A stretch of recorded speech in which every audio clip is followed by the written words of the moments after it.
Bien, aujourd'hui, nous allons faire une vidéo très courte. Une vidéo qui, comme vous allez le voir, est consacrée à la crapulerie policière. Bon, à la pourriture, hein, autant dire les choses très franchement. Alors, voyez donc cette vidéo, puis ensuite, nous reprendrons la discussion. Vous êtes sérieux? Comment vous êtes là? T'as quoi? T'as quoi? J'ai ta gueule. Eh, filme, bah, y'a... Bah, qu'est-ce que je suis en train de faire? Je suis en train de filmer, là. Oh non, rien à foutre. Sa tête, elle va se montrer. Mais oui, vous êtes sérieux, là? voilà. Elle touche pas, ouais, j'étais sérieux, là? Mais, elle touche pas, elle, là, pousse là, elle touche pas. Tu vas faire quoi? Niquez ta mère, toi, viens m'enfermer, viens m'enfermer, viens m'enfermer. Putain, de... Alors, comme vous venez de le voir dans cette vidéo très courte, dont vous remarquerez qu'elle n'a pas été diffusée ni reprise sur des chaînes de télévision officielles, privées ou publiques, dont il n'a pas été, à ma connaissance, fait mention ni sur les radios ni nulle part. Or, vous avez bien vu ce que vous avez vu. C'est quelque chose d'incroyable, incroyable. Bon, c'est pas que nous soyons indignés du comportement de la police. Ça, franchement, il faut être très con, ne pas connaître son époque, ne pas connaître ce qu'est la police dans son essence, pour être indigné.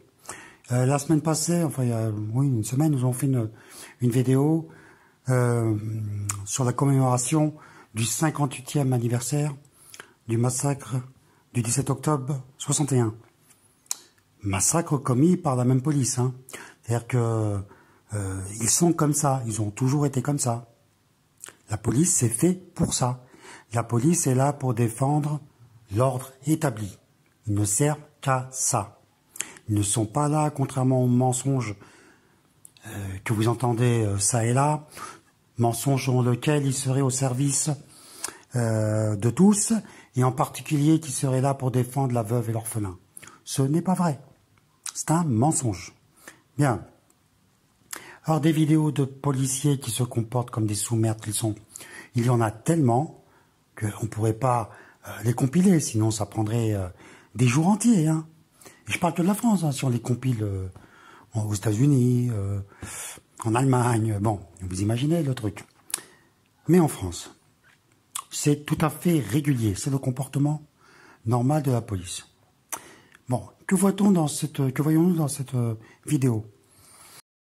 Nous voyons donc un flic qui doit mesurer, grosso modo, comme ça, à vue d'œil, à peu près 1m85, à peu près.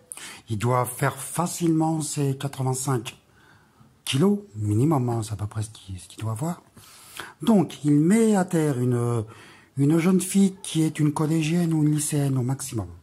C'est-à-dire entre 14 et 17 ans. 18 en tirant par les cheveux.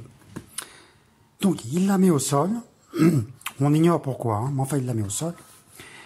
Bon, éventuellement, s'ils veulent l'interpeller, qu'est-ce qu'ils font habituellement? Il lui met les mains dans le dos, il sort sa paire de menottes, ils sont deux, hein. Enfin, on en voit deux. Ils sont peut-être plus, mais on en voit deux sur l'image. Il lui met les menottes, et il l'embarque, si c'est vraiment ce qu'il voulait faire. Non, pas du tout. Le type se met au sol, et il engage une clé de bras. C'est-à-dire une technique de combat qu'on voit régulièrement au MMA, pour ceux qui s'intéressent un peu au sport de combat, au MMA, mais c'est une technique qu'on utilise également au judo, au jiu-jitsu brésilien, enfin tous les sports, au sambo, enfin tous les sports de combat, on utilise cette technique. Donc ce flic, cet abruti, mais comment le qualifier? Même abruti, c'est tout à fait à côté du sujet. Hein. Ce type se lance dans une clé sur une jeune fille qui est déjà au sol, qui ne présente aucun danger, qui ne peut strictement rien faire. Il lui fait une clé de bras. En fait, il est très vraisemblable que ce type a vu, soit la veille, soit une heure avant de rejoindre son boulot, il a vu un combat de catch ou de MMA. Il s'est dit, tiens, je vais la tenter. Ou alors peut-être que dans son club de flics, là, peut-être qu'il s'entraîne un peu à ça, il s'est dit, je vais tenter de faire une clé. Alors bon, l'affaire sur un bonhomme, tout ça, c'est quand même pas évident. Je sais pas si vous vous souvenez, on va vous la montrer, une vidéo qu'il y a eu dans la banlieue déjà, où un flic a essayé de faire du MMA, il a voulu attraper les jambes, c'est une technique dont j'ai oublié le nom d'ailleurs, qui consiste à attraper les jambes pour balancer l'adversaire au sol. Et alors il fait ça sur un black. Il se trouve que manifestement le black a certaines connaissances techniques. Soit il pratique le MMA ou la lutte ou le judo. Et évidemment il évite sans problème. Et donc cet abruti de flic est là ridicule en essayant de soulever le gars, il n'y arrive pas. Bien. Ensuite il se relève et il essaye de frapper au poing. Le black riposte qu'une seule fois. Et il le touche. Tandis que le flic tape dans l'air. Il tape dans l'air. C'est un incapable.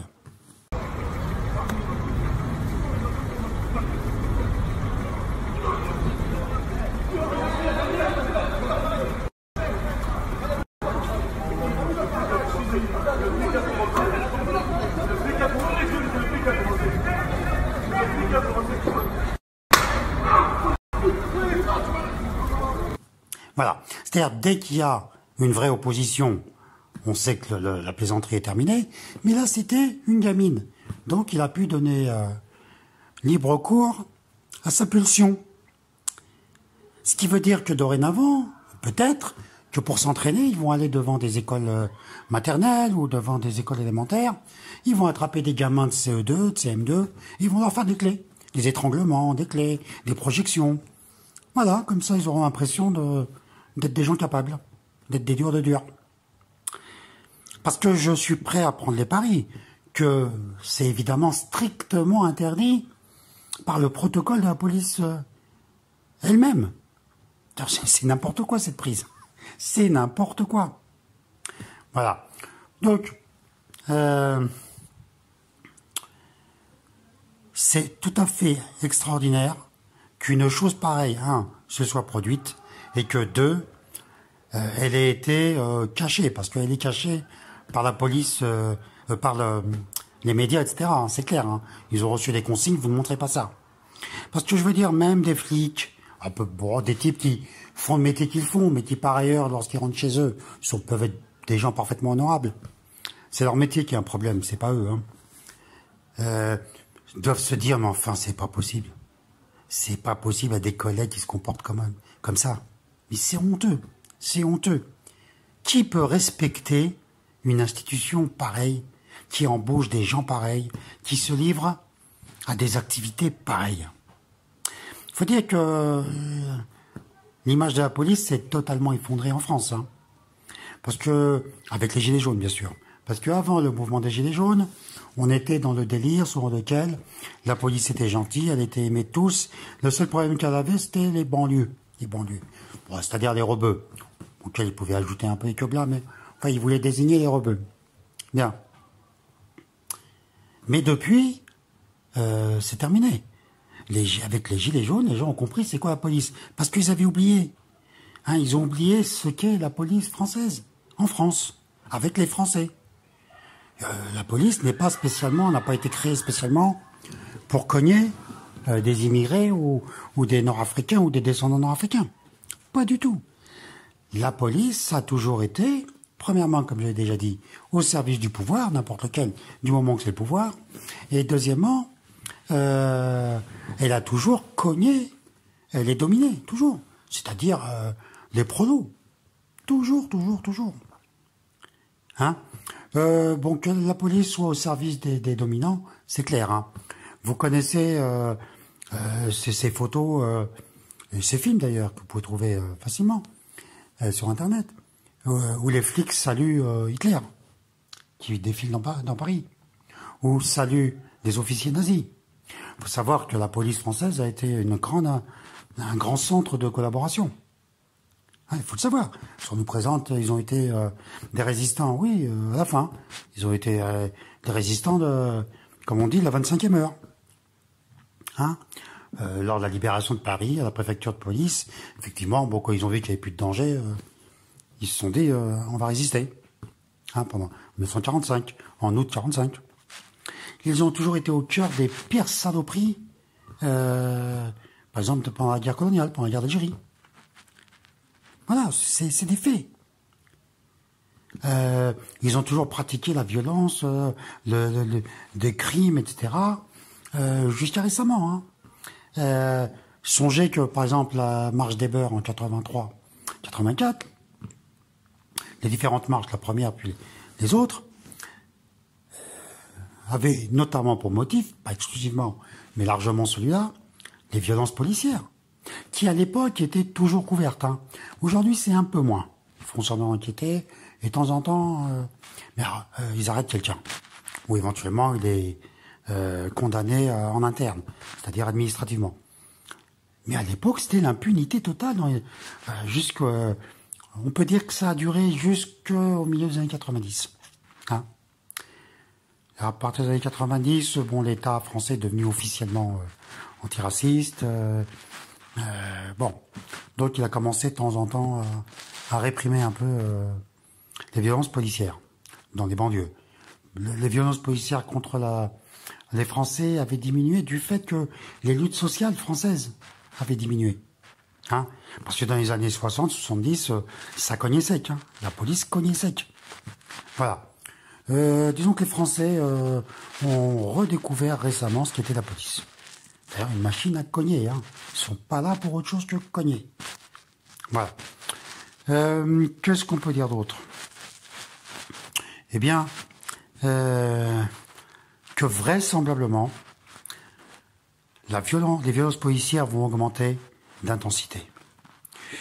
Et je pense que la police française va de plus en plus s'aligner sur les critères américains. En Amérique, c'est le carnage. Hein. Les flics tuent des milliers de gens par an. Hein. C'est le carnage. Ils tirent dans le tas. Hein. Ça ne discute pas. Hein.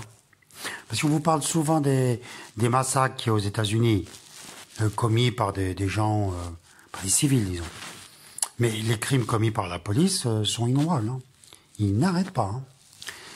En France, ça va prendre ce tour de plus en plus. D'abord, les flics le demandent. Les syndicats de flics demandent. C'est clair, c'est explicite. Hein. Ils demandent que, premièrement, il n'y ait quasiment plus de magistrats. Je veux dire qu'on juge plus les gens. Parce qu'ils considèrent que quand un type est arrêté et qu'il n'a pas été envoyé en prison pour 30 000 ans par les juges, c'est donc, et qu'il est remis en liberté, ce n'est pas parce qu'il n'y a pas de preuve ou qu'il est innocent. Non, non, c'est parce que les magistrats sont pas gentils. La seule façon de rendre justice selon les flics, c'est d'enfermer tout le monde. Deuxièmement, ils demandent de pouvoir faire usage de leurs armes dès qu'ils se sentent menacés. C'est-à-dire dans n'importe quelle circonstance. Il y a une autre vidéo qui tourne sur Internet, peut-être l'avez-vous vue.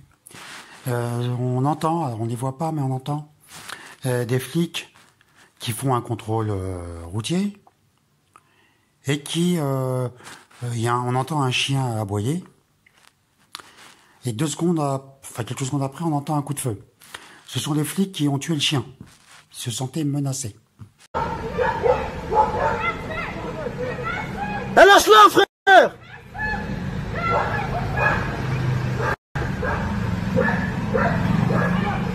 Lâchez-la!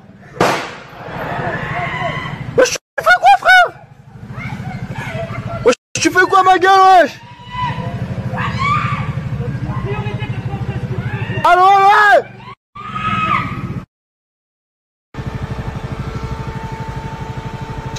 Tout ce qui se passe sur les réseaux, c'est pas des lol, hein. Voilà, tout ça pour une femme voilée. Voilà. Donc ça va être de plus en plus comme ça. Ils demandent, ils revendiquent le droit de tirer dans le tas. C'est tout. Et c'est pas une question de nord-africains ou de blacks ou d'autres choses, hein. Y compris sur les Français. Ils veulent avoir le droit de tirer. Vous avez vu comment ils ont traité les gilets jaunes, hein. Les gilets jaunes, très, très grande majorité étaient des Français de souche, comme on dit. En tout cas, d'origine européenne, à défaut d'être souche, parce que c'est encore une autre histoire. Voilà. C'est ce qu'ils demandent. Et nous sommes prêts à parier qu'ils vont l'obtenir. La raison est simple. Comme vous pouvez le constater, pour les gens qui sont un peu attentifs, tout est en train de partir en cacahuète. Hein. Le système social, l'emploi, absolument tout part en cacahuète. l'explosion, de l'immigration totalement incontrôlée, de la drogue, enfin tout part en cacahuète. L'État français en réalité ne contrôle quasiment plus rien. C'est une expérience que chacun peut faire dans son coin. Mais ça ne veut pas dire que l'État français et que les intérêts qu'il sert vont rendre les armes. Pas du tout. Ils vont conserver leur pouvoir. Comment vont-ils faire? Eh bien, ils vont autoriser la police officielle à tirer dans le tas. Et par ailleurs, si c'est pas suffisant, ils y rajouteront des milices privées.